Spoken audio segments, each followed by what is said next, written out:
Join UF Hall of Famer and 14-year NFL vet Shane Matthews every weekday as he brings you all you need to know about your Florida Gators, including news, analysis, and opinions with some of the biggest names in sports. Find us on Spotify, Apple Podcast, Google Podcast, or wherever you listen to your favorite podcast. Or watch us live at 8 a.m. on Facebook, YouTube, and Twitter.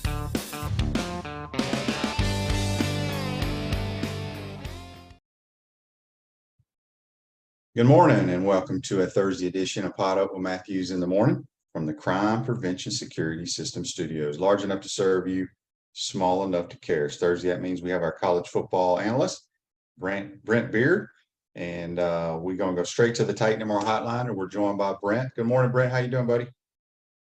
Shane, I'm doing well. We're excited. We've got the Final Four that's going on obviously this weekend, and on Monday, one Billy Napier is going to be in town. He is actually going to be at the Clay County Gator Club, so we're excited about having him and hoping. I know there's certainly some interest from the media about being able to talk to him for a few minutes. Mike Norvell of FSU is going to be in Jacksonville coming up in May. So hard to believe April is already here.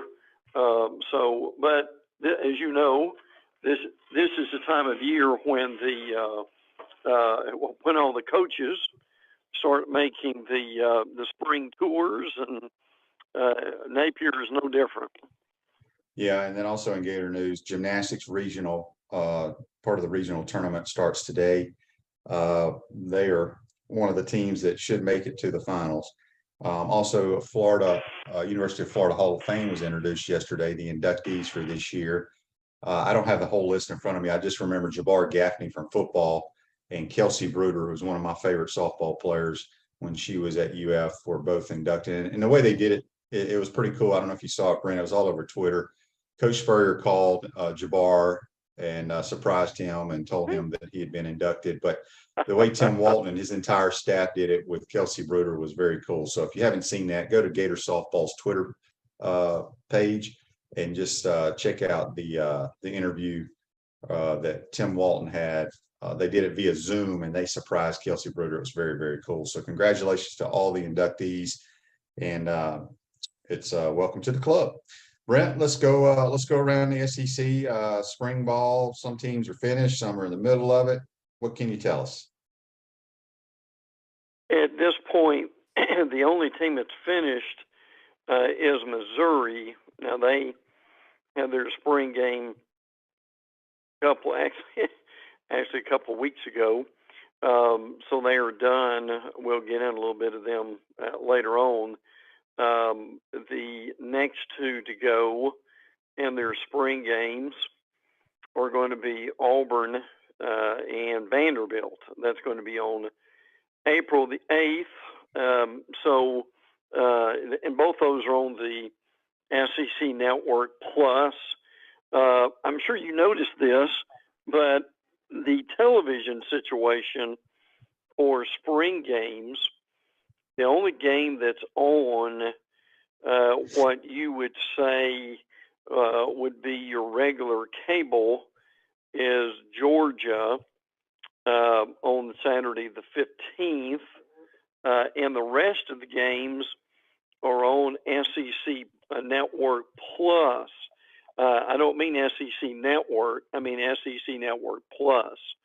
So our listeners need to be aware of that as we get into the spring games, which we're going to be doing the next 3 weeks. Yeah, I don't know what the reasoning behind that is, because, a few years ago, Brent, you could watch every spring game, either on ESPN, ESPN2, any of their family networks. But now, I don't know if it was they just didn't have good ratings, people weren't watching, or what. But you're exactly right. You better have the plus, or you're not going to watch it. Let's go around the league. What's going on up in Tuscaloosa?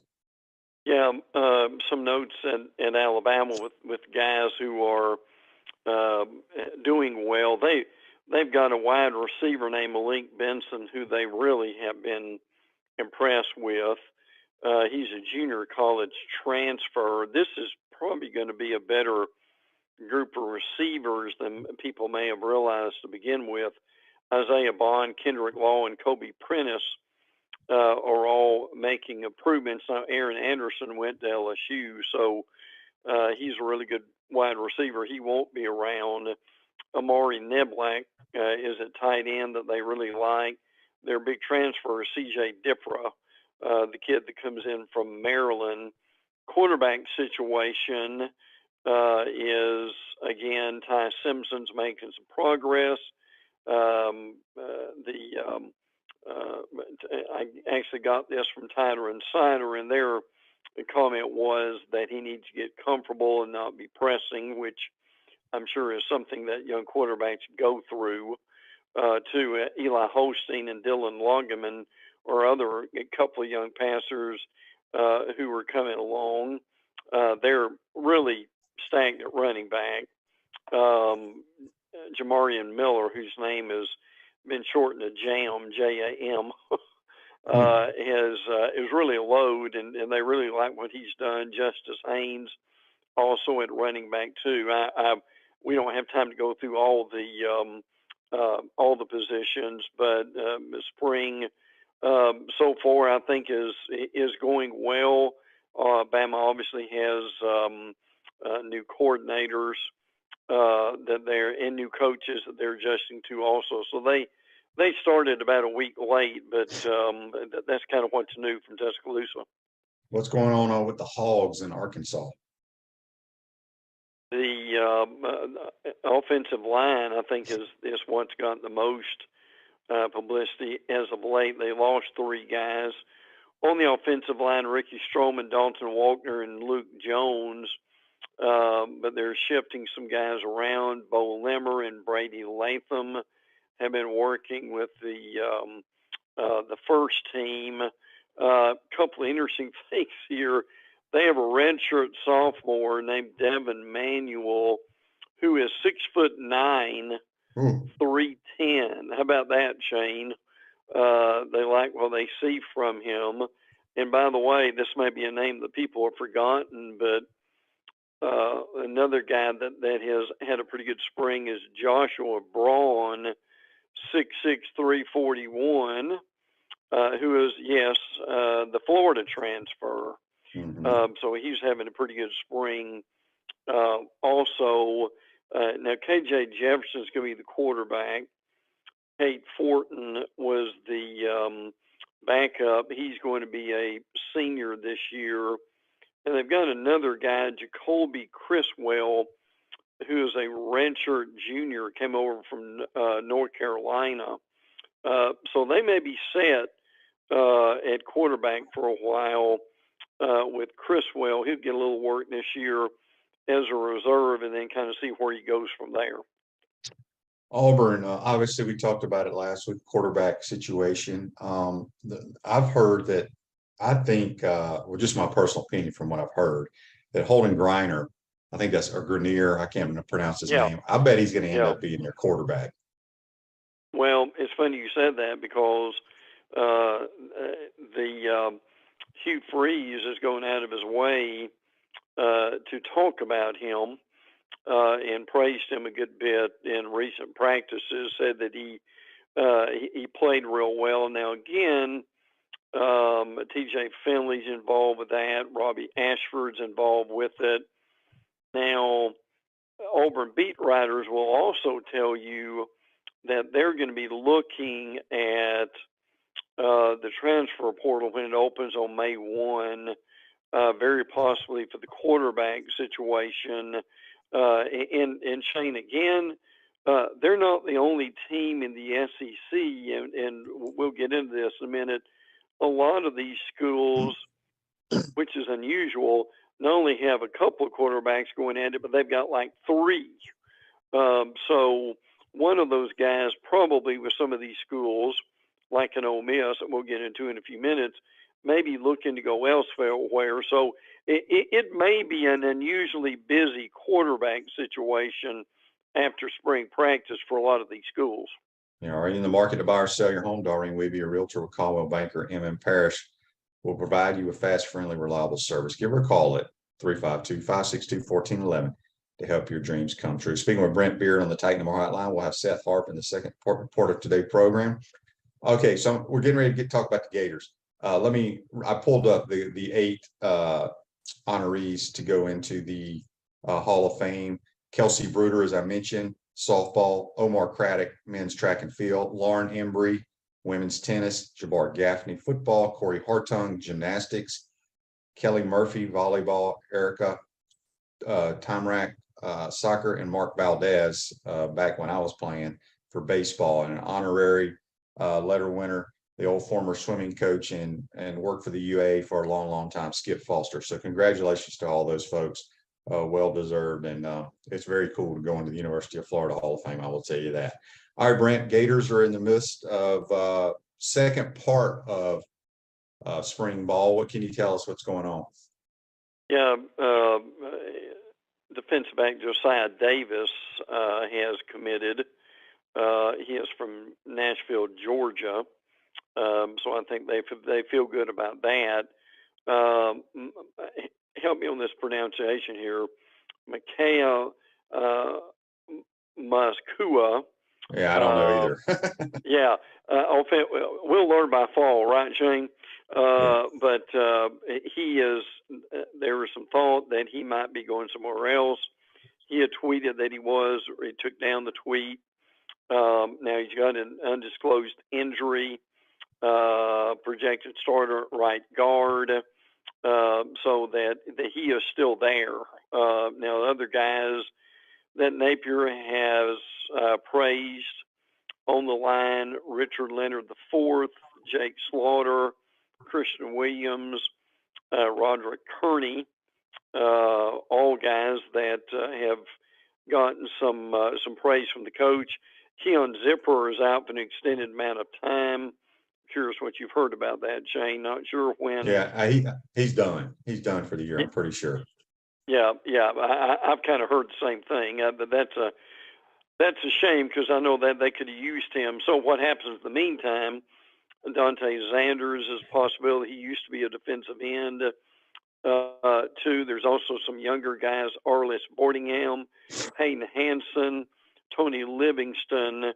So those are all guys who will hopefully get a chance. Unfortunately, with Zipper being out, other guys have to step up, and that's the thing that you've got. So, and hearing good things, by the way, about Billy Gonzalez coming back and being able to jump right in with the staff too. Yeah, we got a text that came in on the Titan More text line last night from Andy. Said the HBC said that Max Brown had the best throw at the scrimmage the other day and that he looked really good. Do you think Max will get a fair shot to start, even though Mertz and Miller got all the all-season attention? Well, I'm sure if he tears it up, you just never know Right. who is, because the way they set these scrimmages up, a lot of times if you're the third guy, you're going against the third defense or the walk-ons, you just never know. There's a lot of things that play into it. But yeah, he's a very athletic guy. Obviously, he plays baseball as well for the Gators. Has a really good arm, can move around, but I still think it's going to be Graham Mertz. I think Graham Mertz will be your starter. So we'll go from there. Brent, what's going on with the Georgia Bulldogs? Kendall Milton, the running back, has a hamstring injury, so that slowed him down. That's given an opportunity for Dejon Edwards and Branson Robinson and Roderick Robinson. They are getting most of the reps. Now, Branson Robinson obviously played a good bit last year, so that's important.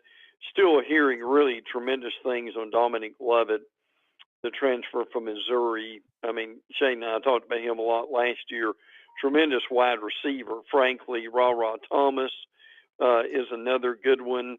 The transfer from Mississippi State to Oscar Delp is at 225, but we understand he's probably a lot bigger than that. They will have no problem with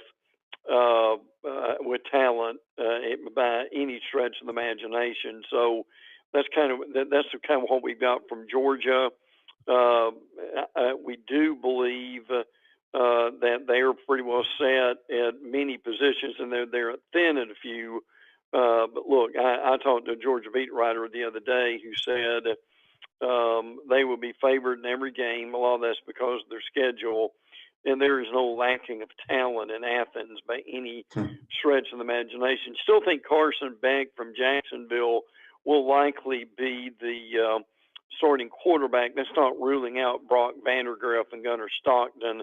That's another, as we mentioned a few minutes ago, it's a three-guy quarterback room, which is a lot of quarterbacks.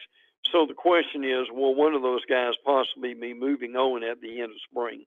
Yeah, I would think so. They're 3 5-star quarterbacks, and I've heard that whoever doesn't get the starting job or is third on the depth chart may transfer. I also had a buddy who works for one of the helmet manufacturers in the country.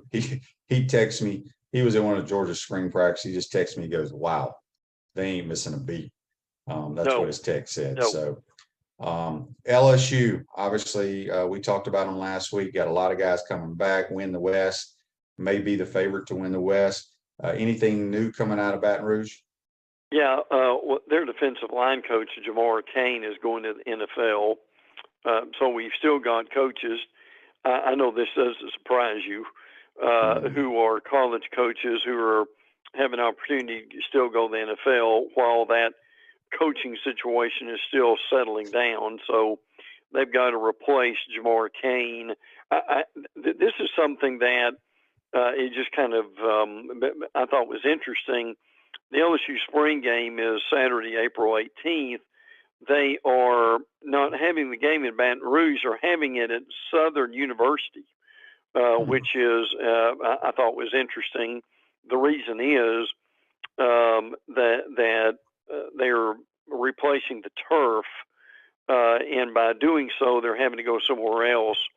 So, in Southern University, only seats 25,000 people. But the interesting thing here about LSU, and I'll be brief about this, recording in progress. They don't put a lot of emphasis for whatever reason. Maybe Brian Kelly will, on the spring game. So they don't have big crowds. So that probably won't be a problem. But I just thought that was unusual, Shane, to have your spring game somewhere else. That's a nice cooperation from the folks at Southern, and we'll certainly give them a little bit of publicity too. Yeah.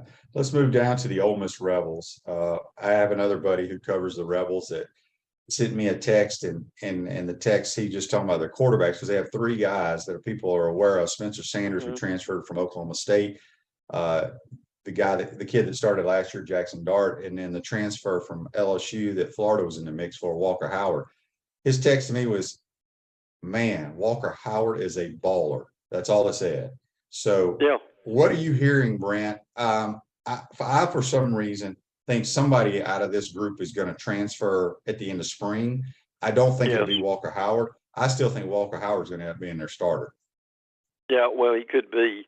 As a matter of fact, the information we got this week was in the quote from the beat writer was his deep ball was something to behold, and he was consistent. Now, Lane Kiffin's going out of his way to praise Jackson Dart, so I'm curious what that means behind as you read between the lines there.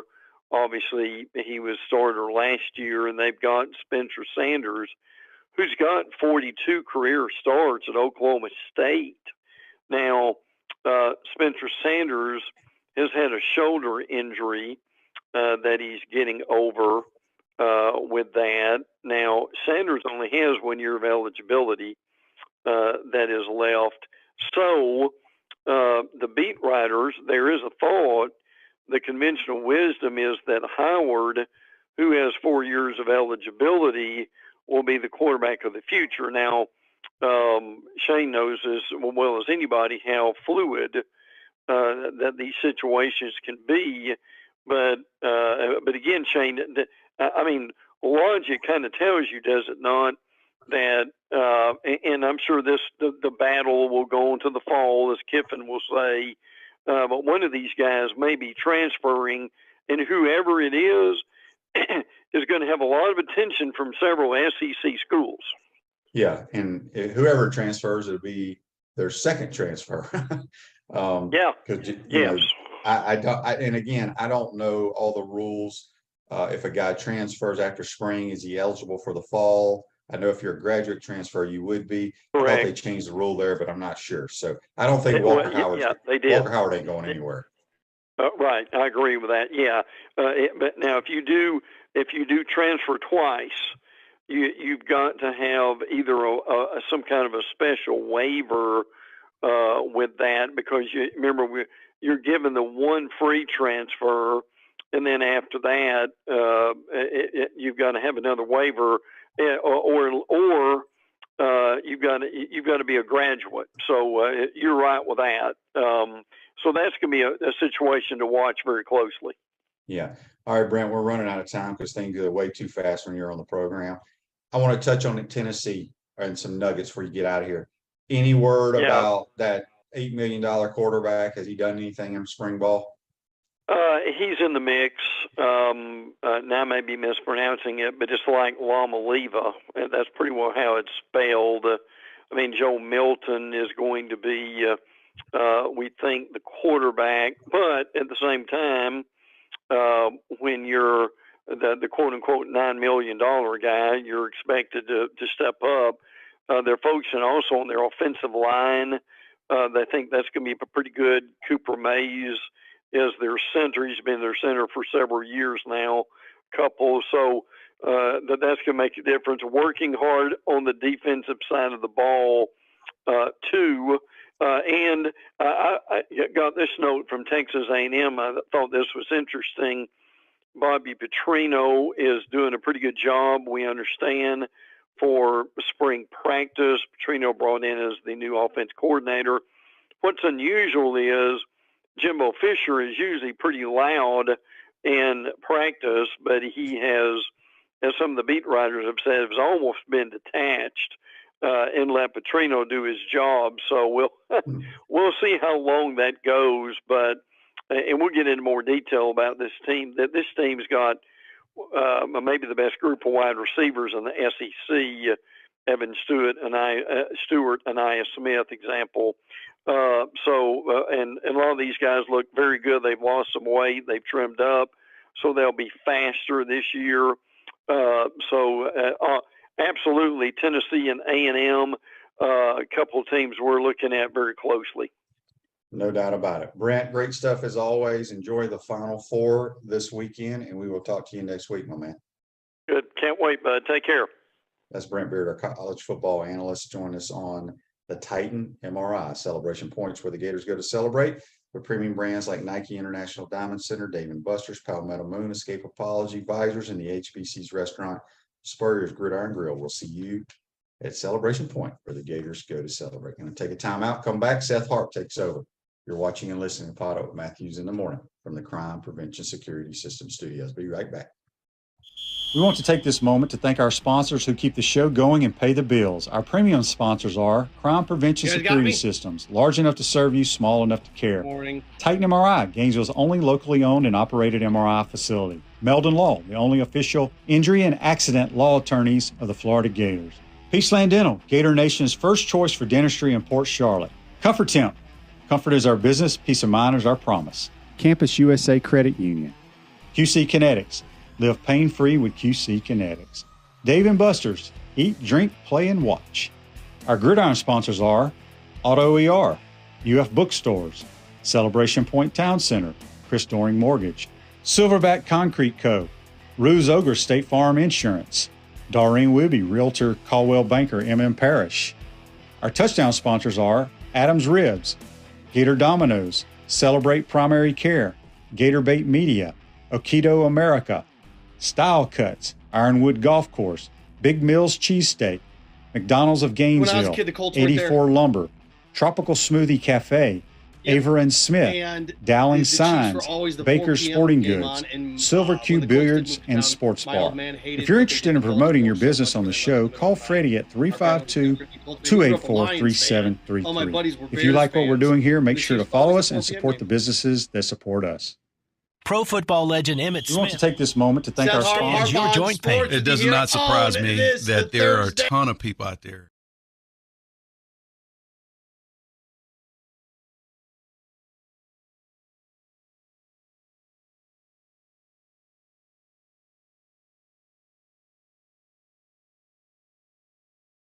I've been to start this show today, of course, myself, Seth Harp, courtesy of the Titan MRI hotline with you here on this final day of March. Also, second to last final day of March, I should say. Also, Facebook Live, you got a question for us? Fire away, courtesy of Meldon Law, the only official law firm partner of the Florida Gators. So fire away, and we'll be good to go on that front. Okay, I was looking at this today. This is going to be a zoo, all right? It's going to be what? On the SEC Network, 11 a.m. Eastern Time, the Pro Day. Expecting as many as, 5, 6 NFL head coaches, general managers, and, C.J. Stroud's through the roof, right? Bryce Young's through the roof. Here's where it gets interesting because only a couple guys have a chance at them. Now you open it up with Anthony Richardson. Of course, the Colts, the Texans, all of them are going to be there. All of them are going to be there, and it's going to be interesting to watch what he does, right? No need for him to bench, and Edgar Thompson brought this up on Wednesday's show. No need for him to jump. There's really no need. Throwing the ball, okay. Does he run the 40? So all those intangibles is going to be interesting to watch what this is. Now, look, there are 4 or 5 other Gators that are going to be there that, Cyrus is probably going to be a mid to late first round pick. So it'll be interesting to see what happens with him too. But all of this focus is going to be on Anthony Richardson. And I was sitting here thinking about the teams that are going to be in the Anthony Richardson sweepstakes. The teams that realistically are going to be interested in this. Now, I've seen mock drafts where he's fallen to 22. That's not going to happen. I've seen mock drafts where he's going number 1 overall. That's not going to happen either. So you try to split this in the middle and see what's going on. Everybody thinks they have the perfect fit. Oh, this is the perfect fit. This is the perfect fit. Your brain tells you otherwise based on organization's track record, right? And I was looking at this. And to me, there is one place that I think Anthony Richardson not only fits, but flourishes. Not only fits, but flourishes. There's 1 or 2 places that are a disaster. First of all, worst places for Anthony Richardson, the Colts. Colts are a terrible place for Anthony Richardson to end up. Why? Look what that organization does. It's a cheap organization. It is. Yeah, they had Peyton Manning, and they won 1 Super Bowl. Won 1 Super Bowl. When Bill Polian was there, and they drafted Marvin Harrison, Edger, and James, they put those pieces around, and then they let free agent after free agent after free agent go. They tried to build through the draft. They just didn't win. Won once. Then you look what happened with Andrew Luck. Didn't really protect him. Didn't go out and get the offensive line help that they needed over the years, and basically allowed Andrew Luck to get the you-know-what beat out of him for the better part of 6 years. That dude had to retire at the age of 30 because of the beating that he took. Actually, he's younger than 30. Was he 28, 29? The beating that he took. So Colts, bad. Raiders, don't even get started on that. From Jamarcus Russell, you can go up and down the ladder with what the Raiders. Stability. The Colts coaching staff, no stability. Raiders coaching staff, no stability. You want an organization that has some stability. Now, look, a year ago, the perfect fit would have been the Pittsburgh Steelers from Anthony Richardson's perspective. Now, I don't know if it's a perfect fit for the Steelers, but from Anthony Richardson's perspective, there's certain organizations that you want to go to that get it, that have a track record of getting it. Certain ones that, ooh, boy, scare the living daylights out of you. So the Colts, no. Raiders, no. Texans, no. Panthers, no. I mean, they had a little run there with Cam Newton, right? And a part of me sits there and says, okay, well, maybe they have stability now, but ownership with the temper that came in the rule, and I know it's new, and we're going to fix this now. You hire an offensive coordinator away from LSU, and then you fire him after a year. Just no. I know it's a new era, but no. Falcons? Matt Ryan had some success. Michael Vick had some success there. The Falcons aren't the worst place. But the place that's the best fit for Anthony Richardson, depending on what happens, is the Baltimore Ravens. The Baltimore Ravens are the best fit. The reason the Baltimore Ravens are the best fit is they have stability at coaching with John Harbaugh, and they have a track record. They have a track record of quarterbacks coming in there and quarterbacks succeeding. Lamar Jackson, good run. Joe Flacco, good run, won a Super Bowl. John Harbaugh they're not firing coaches every year. There's not gigantic upheaval every year. And look, if you have a bad situation, I'm all get rid of the coach. Gary V, I love watching Gary V videos, right? He says, get good at hiring, get better at firing. If somebody's not a fit, get them out. Doesn't work, get them out. Look at the Gators, Jim McElwain. This is not working out. I'm 100% in favor of that. So looking at everything that we look at this evaluation today on Anthony Richardson in the right places, then there's other teams that, well, this team could move up. What's this team going to do? The Jets, no.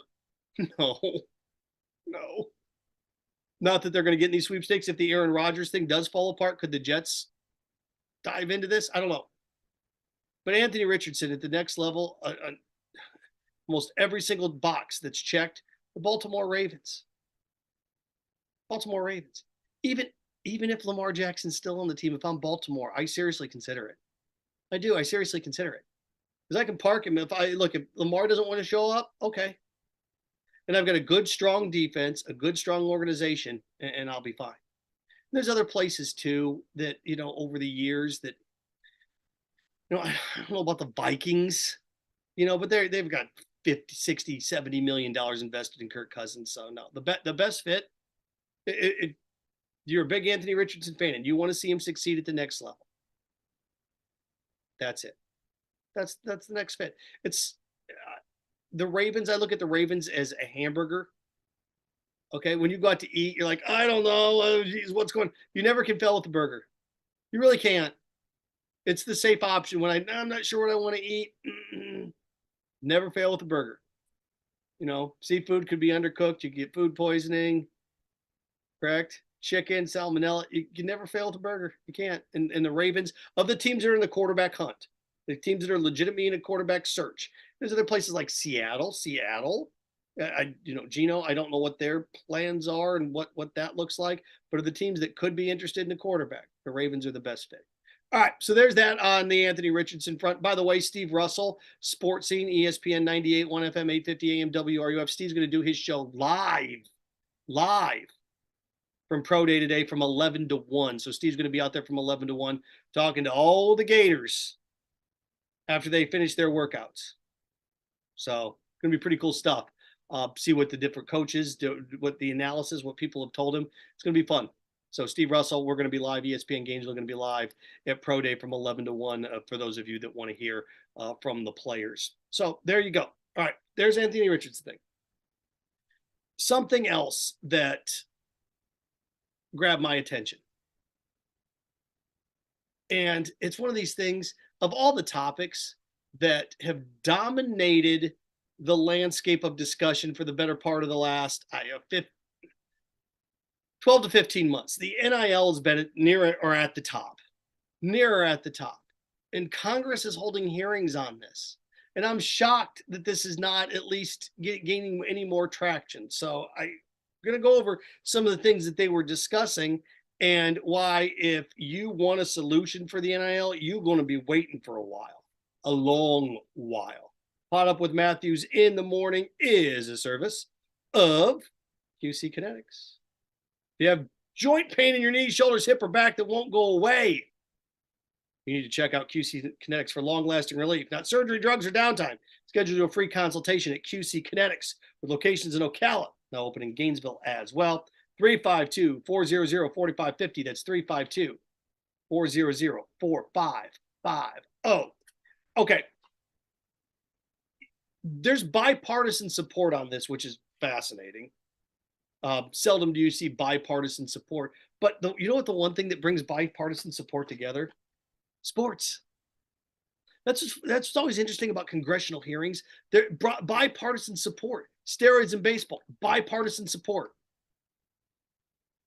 Mark McGuire, I cannot recall. Sammy Sosa forgets to speak English, forgets how to. Rafael Palmeiro waving his finger.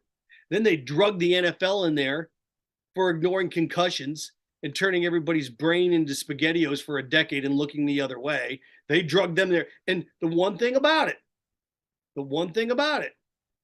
is when the federal government drags people in there, sports leagues, they actually get things fixed, don't they? They got concussions. They got the NFL on the right path with that. Steroids in baseball, PEDs, got baseball on the right path with that. Orrin Hatch drugged the BCS into the spotlight about how it was unfair, was antitrust, everything that he brought up to the table. It got you to a college football playoff. It did. So I don't want the government involved in my sports. I don't want the government. When the government gets involved in sports, I don't run it. But when they drag the leaders in there and ask them questions, things get fixed. They do. Well, I shouldn't say get fixed permanently, but things get put on the right track. They do. You have a complete and total track record of this being accurate. So they're holding hearings on this. And again, it's bipartisan. And I looked at this, okay? I'm going to read you some things that came out of this. By the way, remember, athletes were suing. It went to the Supreme Court. The Supreme Court said, NCAA, you can't limit this. You can't enforce these things. And I can't stress this enough. The NIL is a mess because college presidents and athletic directors screwed it up, not the NCAA. The NCAA is just an enforcement law. Well, they weren't even really in that. They just kind of became the enforcement body. They talked about having a college football commissioner. ADs and school presidents didn't want it. And now the NIL's here. It really is.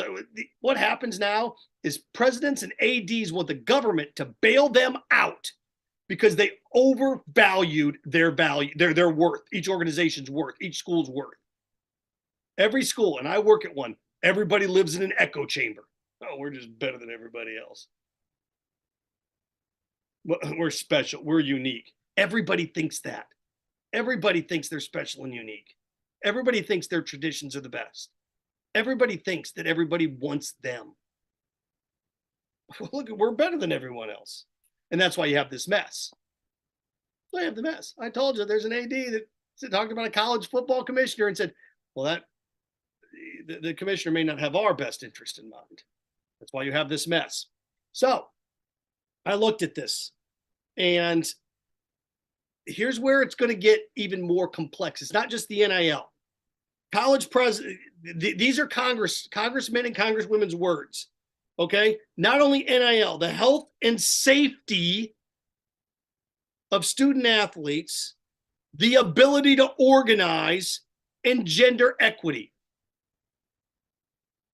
Okay, what's that mean? Well, this is what it means. Health and safety, it goes back to concussions, health, independent doctors, fantastic. Organize. Gang, that's unionization. That's unionization. ADs and presidents of all the stuff. Organize. Congress looking at the ability for student athletes to organize. That scares them more than the NIL ever could. Because, look, the minute student athletes have a union, collectively bargain things, we want 30% of the TV revenue share. We want 40% of the TV revenue share. We want 50%. It's no secret that the NIL came out and players could make money. Then they expanded the college football playoff. We give you more money now. They weren't going to expand the college football playoff and add more games to a student schedule and say, well, you still get your scholarship. So, well, I already have it. You're adding more work to me and you're not paying me anymore. Well, you get a scholarship. Yeah, but you've added 3 or 4 more games to my workload over the course of the last 15 years, and you're not giving me any more. Don't underestimate the value of an education. So how about this? So again, I want to share these because I think this is important. Again, the NIL affects the University of Florida more so than anything else in this market right now in terms of quality athletes. It does. Again, this came out yesterday. Health and safety, ability to organize, gender equity, collectively bargain. Think about how easy it is to collectively bargain. Easier it is in the NFL because you have 32 teams, you have 1 commissioner, you have your owners. So 32 owners, 1 commissioner, 33 people. And then you have 5 or 6 guys representing the labor union. In college football, the major conferences, you have 60 presidents, 60 ADs, 5 commissioners. That's 125 people. So where the NFL has 38 people, 39 people at the table, college football is going to have 125 people. You know what this means? This means nothing's getting done. If you think, oh, the NIL, they need to get this, they're going to put guardrails on it. I'm telling you, 5 years at least before you see any clarity or any sort of movement on this. Now, look, the state of Florida has done some things, right? Ron DeSantis came out and allowed the universities to become involved, which is, it helps. It helps. But still, it's a free marketplace.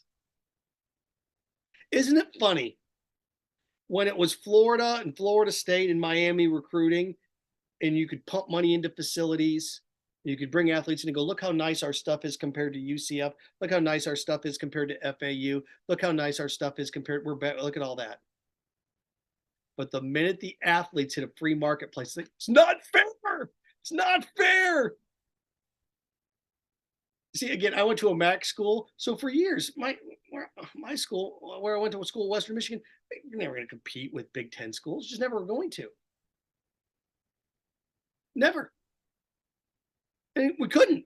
Financially, you couldn't. The facilities and everything that was offered, the exposure on TV. Now, it's funny to watch a lot of the haves that have had over the years sit there. Look, again, Florida's, the Michigans, the Notre Dames, the haves for these years now can't compete with the USCs and the Texas A&Ms and the money that's being thrown out to some of these. It's not fair. Well, now you know how everybody else felt for years when you were rubbing your boot in their face. So I look at this and I see some other things too that pop up on this. It's like the NIL, oh my gosh, it's ruining. No, it's not. You ready for the top 5 NIL valuations? Look, just because a quarterback from out west tried to gouge Miami and gouge Jaden Rashada, just because he tried to gouge Miami and gouge Florida, that is not the anecdotal. Okay, that dude is an isolated incident. He is. Nobody else asking for $13 million. These are the NIL valuations. This just came out yesterday. Going into next year, the college athlete with the biggest NIL valuation is Bronny James, $7.2 million. So everybody says, I don't want him here. Don't worry, gang, you're not going to get him. Still think it's fascinating that it was even a discussion. Some of you didn't want LeBron James' son on campus because of woke. You're going to have to learn to explain things because that made no sense the other day. None. I don't want Bronny James around here. We'll be woke. You also sell out of Bronny James jerseys in the bookstore, and it'll be the most popular jersey outside of Tim Tebow in the history of the university. Fact. $7.2 million is his valuation, followed by Arch Manning at $3.7 million. Libby Dunn, $3.4 million. Mike Williams, who's going to be an incoming freshman, college basketball. It's USC, $3.3 million, and Caleb Williams at $2.6 million. That's the value of these guys in NIL. That's how much their brand is worth. So that tells you how much, and once you have NIL valuations, Now you know how much these guys are worth. So this whole thing like, oh, Gator fans, if I told you right now you could get Caleb Williams for $2.6 million, would you do it?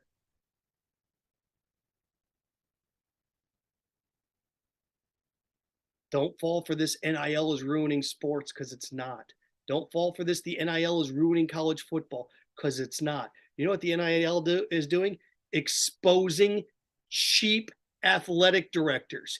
Do you know what the NIL is doing? It's exposing incompetent presidents. It's what it's exposing. It's what it's exposing. The NIL is ruining sports. All of you told me all week long it's the best final, it's the most exciting NCAA tournament you ever had. Okay. I don't see Kansas State complaining about the NIL. I don't see Miami complaining about the NIL. FAU complaining about the NIL. UConn complaining about the NIL. Gator baseball fans, you upset about the NIL? It's amazing how losers and teams that lose hate the NIL and winners don't. There you go. It's a fact. It's the truth. It's just the way it is. So if you want to get this stuff fixed and you want to change these things, now Congress is involved. Okay, Congress is going to get you on the right path. But guys, the NIL stuff's not going away. And once they open this up for athletes to unionize and athletes on the labor front to become involved with this stuff, different world. Different world. Harp on Sports with you here, filling in for Shane Matthews, Podup with Matthews in the morning. Of course, you can join us courtesy of Facebook Live. Melton Law, fire away your questions, the only official law firm partner of the Florida Gators. And also, Podup with Matthews in the morning today, courtesy of Peachland Dentistry, Gator Nation's #1 choice for dentistry in Port Charlotte and surrounding areas. Visit them at peachlanddental.com and join us on Friday for our Peachland Dentistry JC and the QB weekend picks. Dan Bond writing in, read some of your Facebooks. Imagine a team going on strike right before a top 5 matchup. It's talked about. That's one of those things. Now, look, now that you have NIL, that kind of diminished a little bit, but that was always talk. Imagine a team not coming out for the Final Four. And, I think that was probably a bigger concern a couple years ago, but not anymore. Not like it was. Now they have a seat at the table. No, what will be interesting is, if Congress gets involved, where they are involved, and they put up guardrails on the NIL, whatever that will look like. And all of that stuff is anti-capitalist. It's anti-American. Here's a salary cap. Here's how much you can spend. The NFL works 32 teams wide because there's revenue sharing. And salary caps. Equality. Worst team picks first. Forced equality. The NFL's forced equality, but it's why it's the most popular sport in the world, or at least in America. And now people want, isn't it funny? People hate forced equality, but now the NIL, people want forced equality. It's not fair. Put some guardrails on this. People want forced equality in a capitalistic setup. There you go. Let's see here. What else do we got? Dan, you got good stuff on here. You really do. Mary writes in. He's like, government has a lot of unfinished business they can't take care of. You're right. But whatever reason, when they get involved with steroids in baseball, when they get involved in concussions, they get it fixed. They do. At least they get it headed down the right path. Vince, how long is this guy going to be on for Shane? Hard to stomach listening to him. Then leave, Vince. Go ahead. Go. If you don't look, I understand it. I'm going to talk about intelligent, tough topics. And all you guys have done, I should say all you, that's not fair. It's not fair on my part. All I've heard is crying and complaining from the Jaden Rashada thing. It's not fair. The NIL's not fair. The NIL's not fair. I'm giving you information that Congress is going to get involved with the NIL. The NIL's ruining sports. It's ruining sports. I'm telling you, it's not. It's not. Shane does the first half. Shane will be back all the time. Don't worry about it. If my discussions are too tough, I spent the first 15 minutes of this thing talking about Anthony Richardson. If my discussions are too tough for you, I get it. I get it. I'm sure there's reruns of Dora the Explorer on right now. Sure there are. Tim, can the Gator Collective go public? That's interesting. Tim, that is a fantastic question. I don't know. I don't know if you could put this on. Can you offer an IPO on this? I don't know. I don't know. I don't know if you could. I don't know if you can. I think, Tim, it'd probably be a lot like cryptocurrency, that it's unregulated. I don't know. Boy, but that would be dangerous though, right? Let's say, think about what if you invested. It's a great question, Tim. Think about if you invested in a situation. Let's say you had Gator Collective. It's an IPO, and it can you sink money into it, and then you have like a Joe Paterno Penn State scandal, and now your price would plummet, and you wouldn't have money. And then I don't know if you can take money out if there's a capital gains to pay the players. I don't know. But that is a fantastic question. Fantastic question. It is, Tim. That's great. I love smart questions like that. Joseph writes in, man, you sit on someone else's podcast and act like the listeners are complete idiots and don't know anything. The way you mock us is a little ridiculous. Seth knows everything, and people, we are all a bunch of idiots. When did I ever say any of that? No, I was just explaining to you guys how this works and what's going on. I'm telling you, what, you know all this stuff, Joe. You're aware of 4 Republicans and 3 Democrats getting together and issuing things like health and safety guidelines, organizing labor and gender equity being also included in the NIL discussions. You don't think this stuff affects the University of Florida? Okay. And look, gang, I always, when I do this, whenever I've hosted and do the podcast or whatever, I want you, every time you listen to me, to be able to go, oh, okay, I didn't know that. Or, okay, that was interesting. My goal is not for you to agree with me. My goal is not to shock you either. I'll just tell the truth. I try to tell the students, University of Florida, it's like, oh, that's a shock jock. When I was in Georgia all those years, like, Harp's just a shock jock because I said the Dodgers are going to beat the Braves. I said Georgia's going to lose to Alabama. The truth is shocking to you. There you go. There you go. Oh, by the way, something that's fascinating to me. Pete Alonso, Major League Baseball opening day. Pete Alonso has averaged 44 home runs and 110 RBI over the course of his career when you're not dealing with a strike-shortened season. Of course, he gets lost in the shuffle in New York because of Aaron Judge. But it's one of these things. In the course of in that 3-year stretch, only 4 other players in baseball have put up numbers like that. Only 4 other players in baseball have put up 44 and 1. Mike Trout hasn't even averaged 44 and 110. Think about that.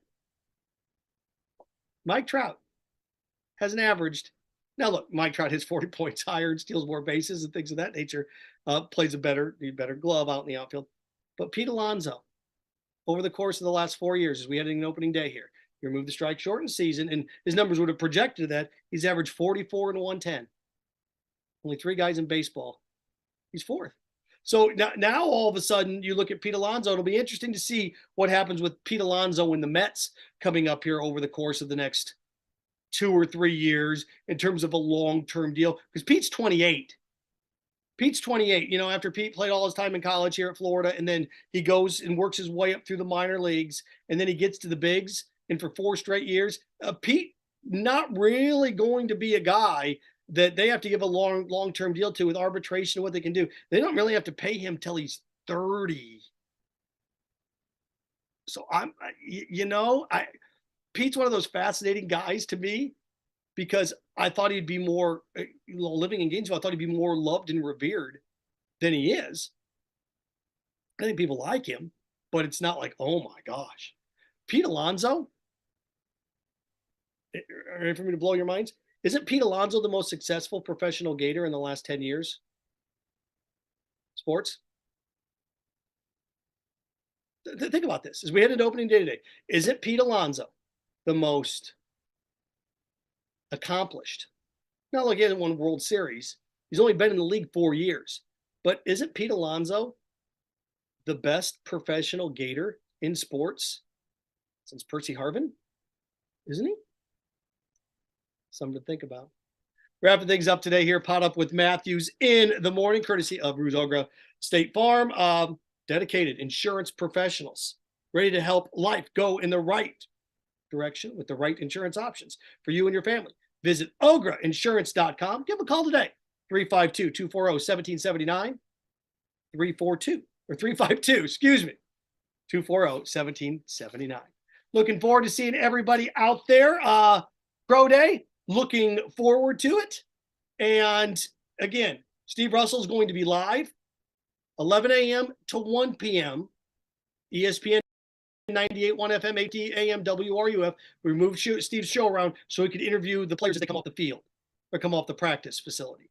So Steve Russell is going to be live from 11 to 1 today at the indoor training facility for Pro Day. So looking forward to that. He's going to get as many as he can, gang. So make sure you listen this afternoon for that. Thanks to Shane. Thanks to Brett. Thanks to the entire gang at Weeby Marketing and Weeby Broadcasting. Look forward to chatting with you guys tomorrow as we get ready for the Final Four. And what is it, Auburn this weekend here in Gainesville? As Gator Baseball looks to take a stranglehold at least through the first month of the SEC here. So there you go, everybody. Enjoy your Thursday. If you're going to be out there or see it Pro Day, take care. Looking forward to talking with you soon. This has been Seth Harp from Harp on Sports in for Podup with Matthews in the morning.